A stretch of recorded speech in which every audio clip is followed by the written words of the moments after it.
आज मैं एक ऐसी फैक्ट्री में मौजूद हूँ जहाँ पे ब्यूटी और सैलून से रिलेटेड प्रोडक्ट्स बनाए जाते हैं। देखते हैं कि प्रोडक्ट कैसे बनते हैं। देखिए जी, हमारे यहाँ बहुत ज़्यादा किस्म की सीजर्स बनती है। मेरे पास तकरीबन 10,000 से ज़्यादा प्रोडक्ट है। Korea, China, Taiwan, Japan, Brazil, हम ये डिफरेंट कंट्रीज़ में जो है ना एक्सपोर्ट कर रहे हैं।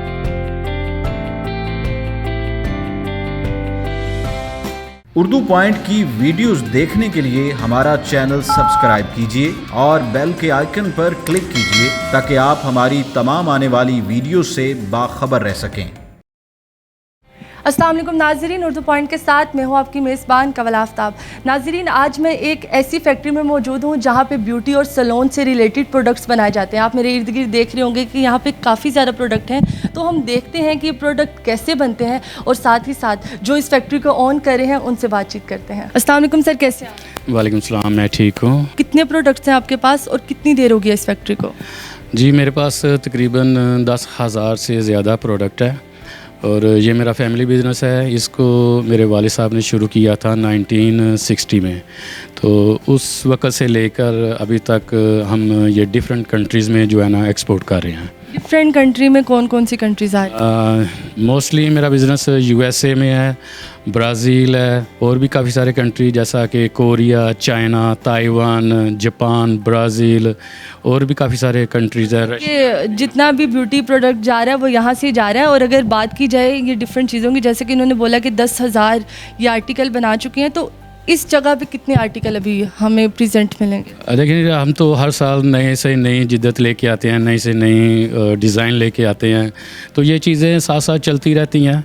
अगर मैं सोचूं तो मेरे ख्याल से ये कोई लाखों की तादाद में नए डिज़ाइन आते हैं, नई चीज़ें चलती हैं, हर साल नई डेवलपमेंट्स होती हैं। क्योंकि ब्यूटी एक ऐसा पेशा है जिसमें हर दफ़ा नई चीज़ आ जाती है, हर साल नई चीज़ें आती हैं। तो हम इसको डेवलप करते रहते हैं, कुछ ना कुछ। सर, ये तो परफेक्ट हो गया, लेकिन हमारे जितने भी लोग हैं उन्हें पता है, शायद इतना नहीं पता कि सीज़र के शायद कटिंग के काम है। लेकिन मैंने यहाँ पे देख रही हूँ कि यहाँ पे डिफरेंट सीज़र है। तो आप मुझे कुछ सीज़र बताएंगे कि डिफरेंट सीज़र का क्या रोल है? जैसे कि हमारे पास एक ये सीज़र पड़ी हुई है, तो आप इसके बारे में बताएंगे इसका क्या रोल है? एक्चुअली ये सीज़र जो है ना, ये धागा काटने के लिए है। ये हमारी हेयर कटिंग सीज़र है जो बाल काटती है, ठीक है। इसमें काफ़ी सारी ऐसी आइटम्स हैं। ये भी हेयर कटिंग सीज़र है, ये भी बाल काटने के लिए। आईब्रो ट्वीज़र्स हैं, ये भी हेयर कटिंग सीज़र है। ये क्यूटिकल सीज़र है जो कि क्यूटिकल्स काटने के लिए काम आती हैं। और इसमें आप देख रही होंगी आईब्रोज़ हैं, जो कलर वाले, ये आईब्रोज़ के लिए हैं हमारे। ये ट्वीज़र है। अच्छा सर, इस सीज़र का क्या काम है? ये थिनिंग सीज़र है। ये आपके बालों को थिन करती है, कंप्लीट काटती नहीं है, ये थिन करेगी। ये थिन करेंगी। और सर, ये क्या चीज़ रखी हुई है? ये एक्चुअली शेविंग रेज़र, शार्पनर है। शेविंग रेज़र जो आता है ना, उसको शार्प करने के लिए ये उसी के काम आता है, शार्प करने के लिए। जी, आप भी देखें, इसको इस्तेमाल कर सकते हैं। मैंने तो फर्स्ट टाइम देखा है। ठीक हो गया सर। और सर, इसका क्या काम है? ये भी क्यूटिकल निपर है। ये क्यूटिकल जो है ना काटने के काम आता है। और इसमें भी काफ़ी सारे डिज़ाइन हैं, काफ़ी सारे मॉडल साइज़ होते हैं इसमें। जिस तरह के आपके कस्टमर को डिमांड होगी, आप उस तरह के उन्हें प्रोडक्ट्स बना। देखें जी, डिफरेंट कंट्रीज़ की डिफरेंट डिमांड होती है, डिफरेंट डिज़ाइन होते हैं, डिफरेंट साइज़ होते हैं। तो हम उस कंट्री के लिहाज से जो भी हमें कस्टमर कहता है, हम वो डिज़ाइन भी करते हैं और उसको मैन्युफैक्चरिंग भी करते हैं। जैसे कि आपने देखा, इन्होंने प्रोडक्ट्स अपने सारे बताए हैं, लेकिन हम अब देखेंगे कि बनते किस तरह हैं। तो अभी हम उधर चलते हैं, प्रोसेसिंग जहाँ पे हो रही है इसकी, जहाँ पे इसको प्रॉपर तरीके से बनाया जा रहा है, वो देखते हैं और आपको दिखाते हैं। अच्छा सर, मुझे ये बताएं कि यहाँ पर जो कैंची बन रही है वो किस तरह बनती है और किस किस काम आती है? देखिए जी, हमारे यहाँ बहुत ज़्यादा किस्म की सीज़र कैंची जो है ना वो बनती है। इसका रॉ मटेरियल हम इंपोर्ट करते हैं चाइना से भी, जापान से भी, और पाकिस्तान में भी बहुत अच्छी किस्म का इसका रॉ मटेरियल जो है ना वो रेडी होता है।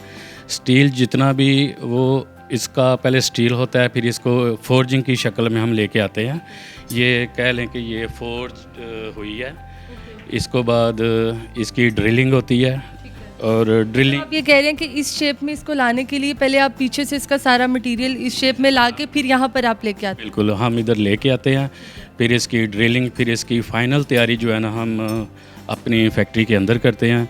और इसको डिफरेंट कंट्रीज़ में हम एक्सपोर्ट कर देते हैं। सर जैसे कि मैं इससे पहले भी आपसे बात कर रही थी और मैंने आपसे पूछा कि काफ़ी किस्म की सीज़र हैं कि हम लोगों को मालूम ही नहीं है कि किस किस चीज़ के लिए कौन सी सीज़र इस्तेमाल होती है। तो आप मुझे जो ये मेरे हाथ में है और जो आपके हाथ में ये दोनों सेम सीज़र हैं? जी, ये दोनों सेम सीज़र हैं, लेकिन ये एक प्रोसेस के बाद जो है ना इस शक्ल में आई है और इसके बाद ये जो है ना फ़ाइनल फिनिशिंग में जाएगी, फिर फ़ाइनल चेकिंग होगी। इसकी हर तरीके से इसको चेक करके इसको फ़ाइनल पैक करके हम इसको एक्सपोर्ट कर देते हैं। इसको एक्सपोर्ट करेंगे, मतलब ज़्यादातर आपका काम एक्सपोर्ट का है। और आपने जैसे कि बताया कि दोनों कैंची एक जैसी हैं, लेकिन अभी जब ये तैयार हो जाएंगी फुल तो इसकी फ़ाइनल हम इसको टच देंगे। अच्छा सर, मुझे ये बताएं कि हर कैंची का एक अलग रोल है, तो आप उस कैंची का मतलब क्या एक अलग रोल है? आपको क्या लगता है कि इस कैंची में, दूसरी कैंची में, छोटी कैंची में क्या फ़र्क है? देखिए जी, हमारे पास तकरीबन जो डिफरेंट सीज़र हैं इसमें स्टाइल भी आ जाते हैं। जिस तरह हेयर कटिंग सीज़र है उसमें 5,000 to 7,000 डिफरेंट स्टाइल हैं, और कपड़ा काटने के लिए डिफरेंट साइज़ हैं, डिफरेंट स्टाइल हैं। नेल कटिंग के लिए है, हेयर कटिंग, यानी कि हर फील्ड में बहुत सारे डिफरेंट स्टाइल भी होते हैं। और अगर ये कहा जाए कि ख़वातीन का आधा सामान आप लेके बैठे हुए हैं ब्यूटी का, तो वो यहाँ पर बन रहा है। जी बिल्कुल, सियालकोट इंडस्ट्री में मैनीक्योर, पेडिक्योर, हेयर कटिंग और स्टेनलेस स्टील में ब्यूटी के लिहाज से सियालकोट में काफ़ी सारा सामान जो है ना डिफरेंट कंट्रीज़ में एक्सपोर्ट हो रहा है, और बहुत ही अच्छी क्वालिटी का सियालकोट इंडस्ट्री से माल जो है ना हम एक्सपोर्ट कर रहे हैं। इसके डिफरेंट प्रोसेस हैं, वो भी आपको दिखाते हैं। और इसमें आलमोस्ट एक सीज़र बनाने में 85 प्लस प्रोसेस हैं, स्टील से लेके फाइनल पैकिंग तक। टाइम कितना लगता है सर? टाइम इसमें कह लें कि एक सीज़र को बनाने के लिए कम से कम 2 दिन 3 दिन दरकार होते हैं सिर्फ एक सीज़र को बनाने के लिए। तो इसमें डिफरेंट प्रोसेस हैं, वो आस्ता आपको बताएंगे। तो ये सियालकोट का जो है ना हमारे लिए बड़ा फ़ख्र है कि सियालकोट की मार्केट से ये चीज़ें हम डिफरेंट। आपने ये बताया कि अब ये इस शेप में आ गई है, तो पीछे मेरे ख्याल से इसकी प्रोसेसिंग चल रही है, तो हम उसकी तरफ जाते हैं और लोगों को दिखाते हैं कि किस तरह ये सीज़र मुकम्मल आपको तैयार मिलेगी।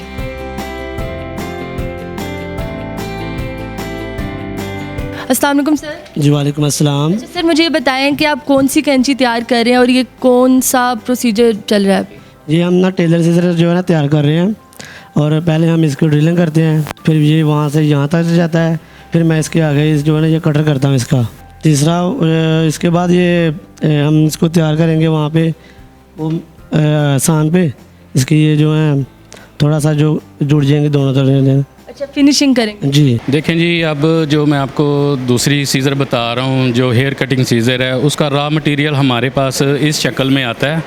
इस शक्ल में आके हम इसको प्रेस पे ले जाते हैं, उसकी कटिंग होती है, उसके ब्लेड्स तैयार होते हैं, फिर उसके बाद इसकी डिफरेंट प्रोसेस है जो हम उसको करते हैं। तो इसका ये तरीक़ाकार है। जैसे कि सर ने बताया कि हम डिफरेंट प्रोसेस हो रहे हैं, वहाँ पे भी जाएंगे। पहले हमारे पास एक ये शीट में ये स्टील आता है, और आप देख सकते हैं कि प्रॉपर, मतलब इसको देख के कोई अंदाज़ा नहीं लगा सकेगा कि ये लास्ट पे इस तरह आएगा। और देन हमारे पास प्रेस है जहाँ पर ये सारा काम हो रहा है। यहाँ पर हम वो काम भी स्टार्ट आपको दिखाएंगे। ये फ्रेम पड़े हुए हैं नीचे, ये फ्रेम में वो स्टील जब इसको रखेंगे और ये प्रेस में फिर ये इस शक्ल में आएंगे। तो हम नेक्स्ट चलते हैं और नेक्स्ट भी देखते हैं कि आगे क्या काम हो रहा है।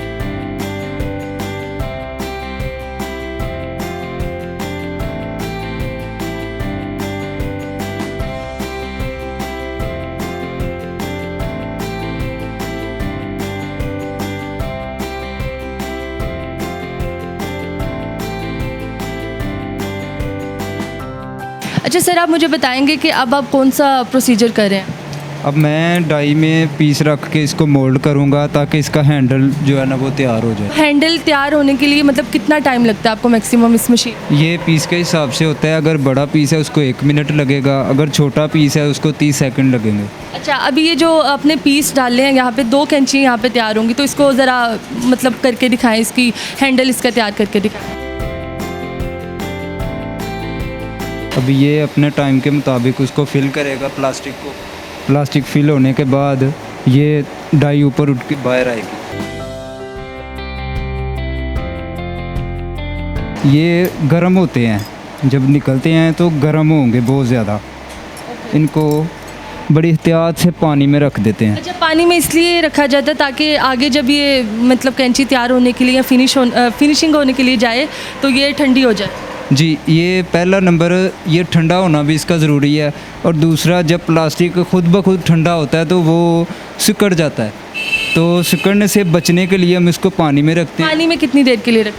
पानी में ये तकरीबन 1 मिनट के अंदर ये ठंडा होगा। 1 मिनट के? हाँ, इसके बाद निकाल सकते हैं। अच्छा, 1 मिनट के बाद पर मैक्सिमम कितनी देर के लिए रखना चाहिए? मैक्सिमम 2 मिनट इसको लाजमी देने चाहिए।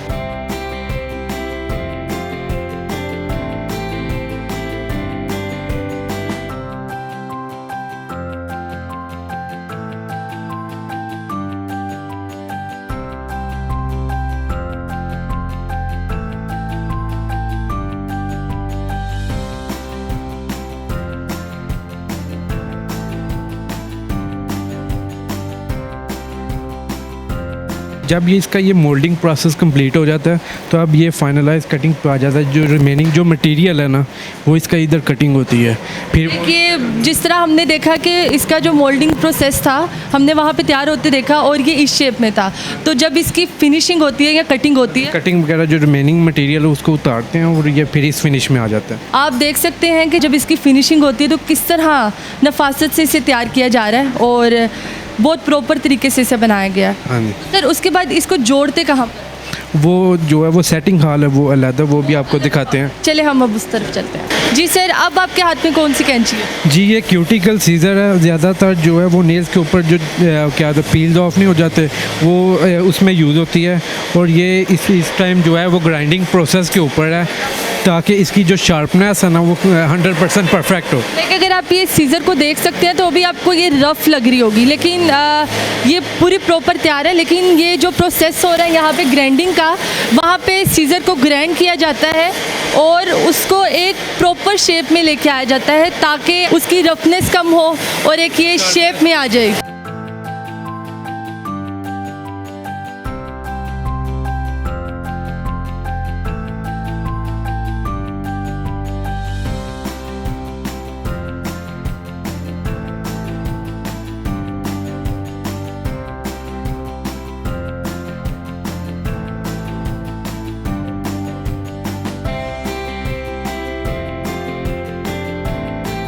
नाजरीन, कोई भी सीज़र तैयार होने से पहले उसकी ड्राइंग की जाती है ताकि सीज़र को मुकम्मल तौर पर उस जैसा बनाया जाए। तो अभी मैं ड्राइंग सेशन में मौजूद हूँ जहाँ पर ड्राइंग की जा रही है सीज़र की, और आप देख रहे हैं कि यहाँ पे डिफरेंट सीज़र हैं, डिफरेंट डिज़ाइन की है और यहाँ पे किस तरह प्रॉपर तरीके से उनको डिज़ाइन किया जा रहा है और इसके बाद अगला प्रोसेस स्टार्ट होता है। अब हम आपको उस जगह पर लेके आए जहाँ पर सीज़र का फाइनल टच जिसको दिया जाता है। तो सर मुझे बताएं कि यहाँ पे, क्योंकि मैं देख रही हूँ डिफरेंट किस्म की सीज़र है, तो यहाँ पे हर किस्म की सीज़र को टच दिया जा रहा है? जी, ये हमारा ज़्यादातर पॉलिशिंग रूम है और जो है इसकी जो है ब्लेड एज होता है ना वो यहाँ पे शार्प होता है। यहाँ पे जब फाइनलाइज होकर सीज़र आते हैं इधर रीबफ किया जाता है, उसकी शाइन जो है वो इंक्रीज़ हो जाती है। मेरे सामने एक सीज़र पड़ी हुई है, तो अब हम उसको दिखाते हैं और देखते हैं। सर मुझे इसके बारे में बताएं कि इस सीज़र का क्या काम है और ये बिल्कुल तैयार है अभी?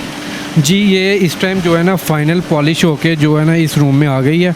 अब इसका जो फाइनल काम है ना वो री एजिंग होएगा और रीबफ जो है वो ब्लेड पे होगा, जिसकी वजह से इसकी जो है शार्पनेस और कटिंग जो है ना वो बिल्कुल परफेक्ट हो जाएगी। लेकिन आप सीज़र देख सकते हैं कि बहुत ही खूबसूरत लग रही है। अगर आप इसको वैसे भी रखना चाहते हैं डेकोर के तौर पे तो आप रख सकते हैं। और अब ये सीज़र बिल्कुल रेडी है। अब जिस जगह हम आए हैं वहाँ पे ये जो सीज़र है इसको स्टैंप लगेंगे, क्योंकि आप देख रहे हैं मेरे सामने अभी लेज़र स्टैंप से उनको कस्टमर की डिमांड के मुताबिक उनको स्टैंप किया जा रहा है।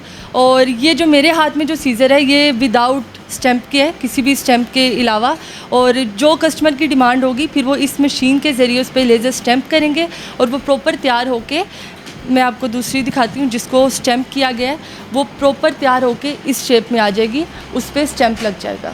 अभी हम जहाँ पर मौजूद हैं यहाँ पर जितने भी प्रोडक्ट्स हमने देखे हैं उनकी पैकिंग की जा रही है। तो हमारे साथ सर मौजूद है, हम उनसे पूछते हैं कि कौन कौन से हमारे पास यहाँ पे प्रोडक्ट हैं जिनको फाइनल उसकी पैकिंग करके तैयार किया जा रहा है। ये बिल्कुल कुछ ब्यूटीज़ की आइटम है, कुछ सेविंग आइटम है जो सिलाई मशीन के साथ किटें जाती हैं, और ज़्यादातर जो है ना ब्यूटीज़ की आइटम है हमारे, ज़्यादा ब्यूटी की ज़्यादा ब्यूटी से। यहाँ पे ब्यूटी की बात हो वहाँ पे ख़वातीन का होना बहुत ज़रूरी है, और ब्यूटी के लिए मैं भी आई हूँ और देख रहे हैं कि यहाँ पर तकरीबन तमाम ख़वातीन काम कर रही हैं। तो सर ऐसा क्यों कि आपने कहा है कि वो ब्यूटी से उनको बहुत प्यार है, तो हम ख़वातीन रखें यहाँ पर ताकि वो ब्यूटी को संभाल के पैक करें? देखिए ख़वातीन के लिए ये है कि अपने मुल्क में जो पता है आपको कि गुर्बत कितनी है, इस वजह से कि हम औरत को जो है ना ज़्यादा सहूलतें दे रहे हैं, काफ़ी गुर्बत की वजह से इन लोगों को जो है ना हमने हायर किया हुआ है। ये मैं ये समझता हूँ कि ये लेडीज़ के अलावा ये नफीस काम कोई कर नहीं सकता, इसीलिए लेडीज़ को जो है ना हमने रखा हुआ है कि ये ज़्यादा तवज्जो देती है ज़्यादा। चले, इन्होंने बात तो बिल्कुल सही की कि जैसे यहाँ पे तमाम ख़वातीन ब्यूटी प्रोडक्ट्स को बड़े अच्छे से नफीस तरीके से उसको पैक कर रही हैं, और आज की वीडियो बनाने का मकसद यही था कि आप सबको बताया जाए कि ब्यूटी प्रोडक्ट्स तो सब लोग इस्तेमाल करते हैं, लेकिन सब लोगों को ये मालूम नहीं कि कहाँ पर इस तरह की चीज़ें बनाई जाती हैं और किस किस प्रोसेस से निकल के एक चीज़ बनती है। तो आज की वीडियो बनाने का यही मकसद था कि आपको पूरा प्रोसेस दिखाया जाए, आपको विज़िट करवाया जाए फैक्ट्री का, और आपको बताया जाए कि एक सीज़र को तैयार करने में कितना टाइम लगता है और कितनी मेहनत लगती है। इस तरह के मज़ीद वीडियोस देखने के लिए आप उर्दू पॉइंट के साथ जुड़े रहें। आपको मिलेंगे फिर एक नई वीडियो के साथ, नए लोगों के साथ और नई गुफ्तगू के साथ। तब तक अपनी मेज़बान कवल आफ्ताब को दें इजाज़त। खुदा हाफ़िज़।